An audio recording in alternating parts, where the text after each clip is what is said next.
Hello, good morning, students.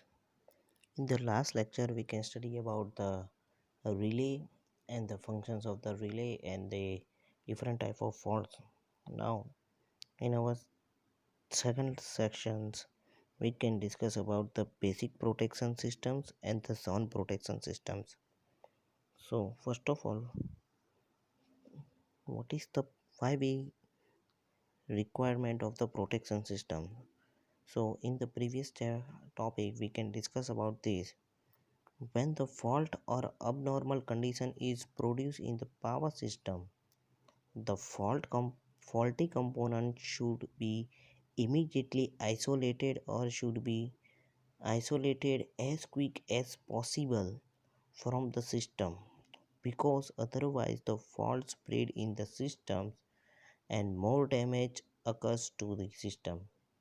It means that when the fault is occur, this part will be immediately removed because of the large current is passing through the systems, and this one is damage over the costliest equipment. So here there are the two main functions. The first one is the primary functions and the second one is the secondary functions. So what is the primary functions? So protective relay detects the fault and the faulty component is isolated from the system with the help of the switch gears. This is called the primary functions of the protective relay.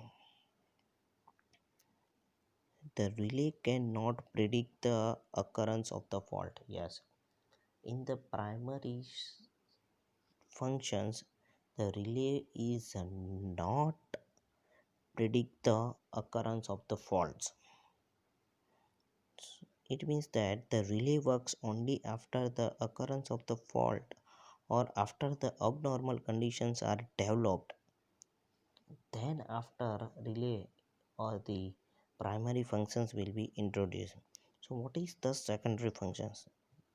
So we can show the primary functions of the protective relay, but some relay also give the informations about the type of fault and its locations.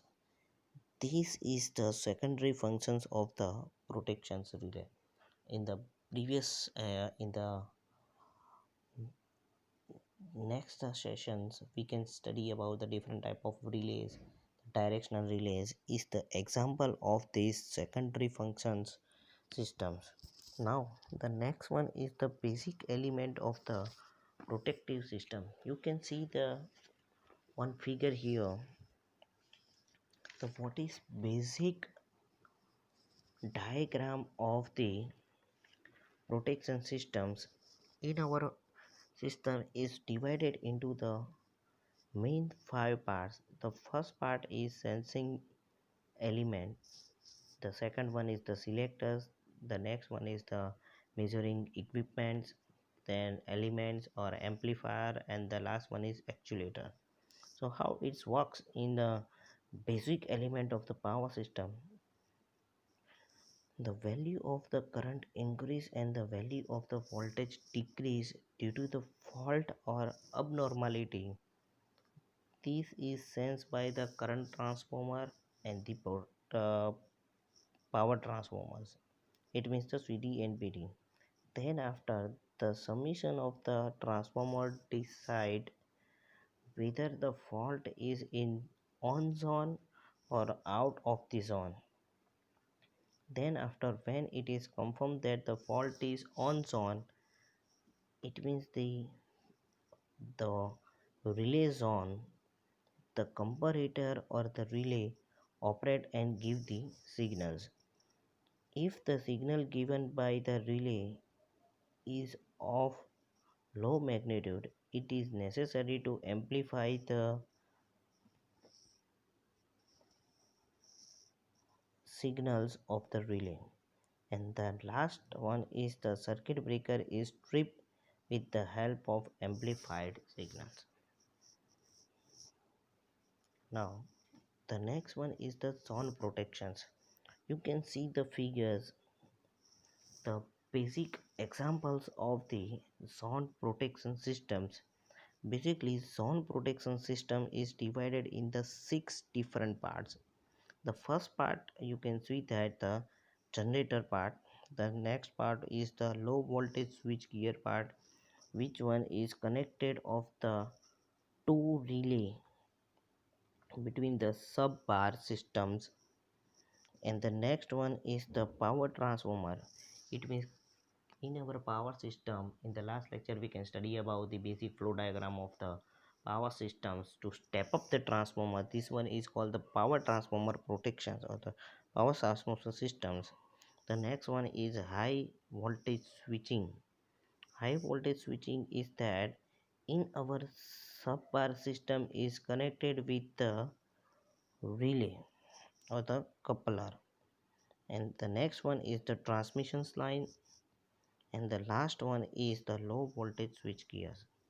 So how it is works in our power systems, so shown in the figures, each zone is its own protection systems. It means that this one is only considered with the own protection system. It means that you can see the dotted lines, this one is the protection zone systems, detecting existing of the fault in that zone, and each zone has its own circuit breakers to disconnect the zone from the rest of the systems. Therefore, the protection zone can be defined as the protections of the power system protections by given the protective systems or the part of the protective system. So here you can see that the generating protections and the low voltage switchgear protections is some part is overlap. It means you can see that here the every part will be overlap because of the no one can space or the no one can any equipment and any portions will be left of two protection systems. So next one is the types of protection systems. So basically there are the two types of protection system, primary and backup protection system. So what is the primary protection system is provided by the primary relay, and the backup protections is provided by the backup relay. The main duty of the primary relay is when the fault is occur at on the on zone, at that time the circuit will be isolated from the system. If the primary relay failed to operate due to any reasons, at that time the backup protection scheme is used to clear this fault. This is called the secondary protection systems. So you can see here the main or the primary protection systems and the backup protection systems. The basic you can see the figures, the primary protection systems is connected from this first part, and the secondary protection system in the second part, this is called the backup protections also. So we can think about why the backup protection system is necessary or not. Yes, definitely the backup protection system is necessary due to the main reason is that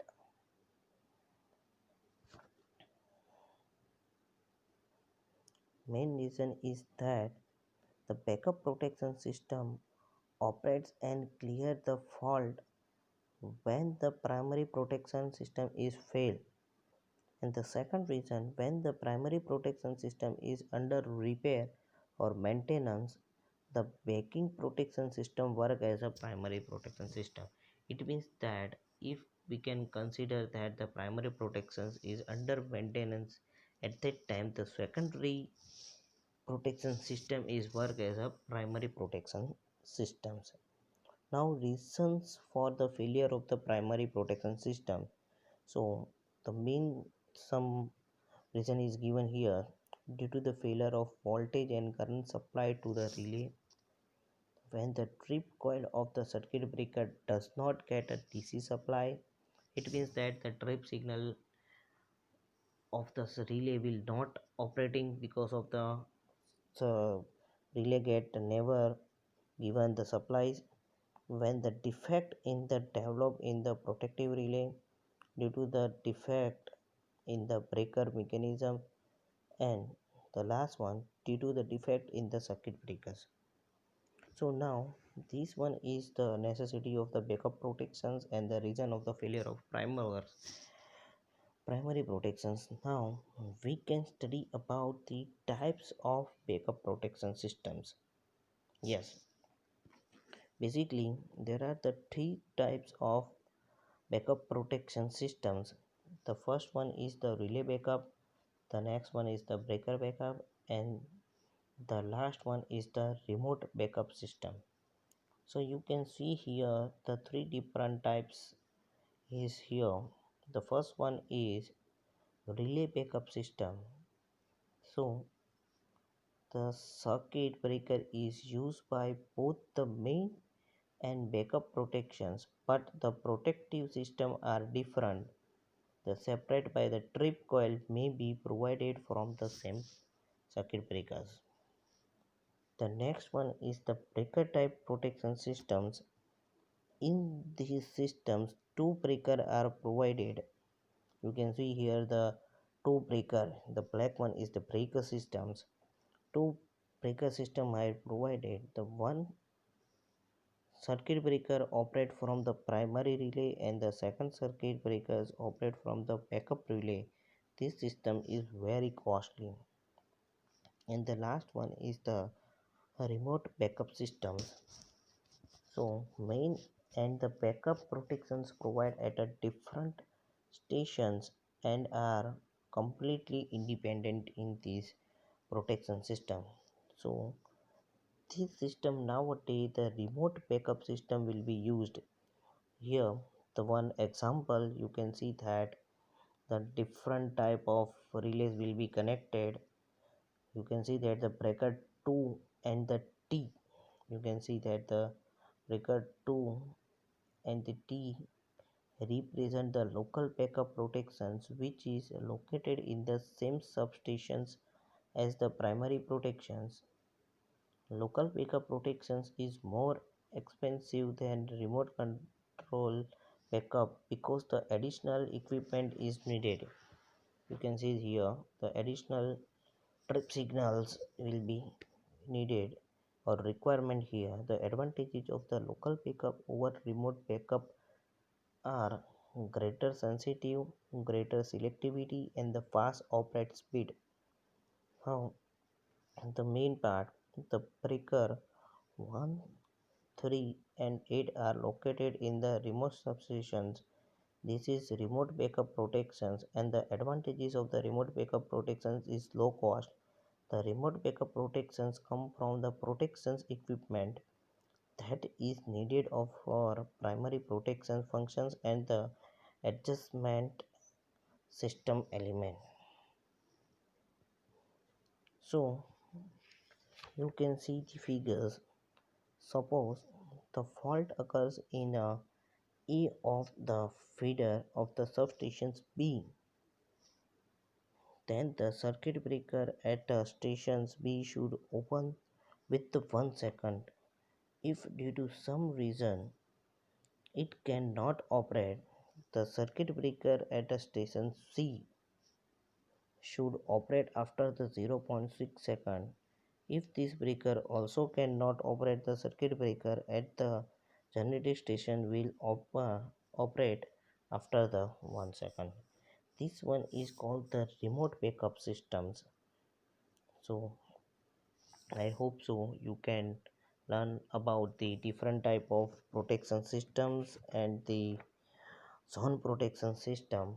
If any query of these sessions and any topic you cannot understand, you can call me. The number is given on your screen.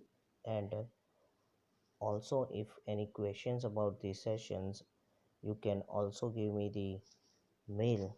The mail id is also display in your screens. Thank you.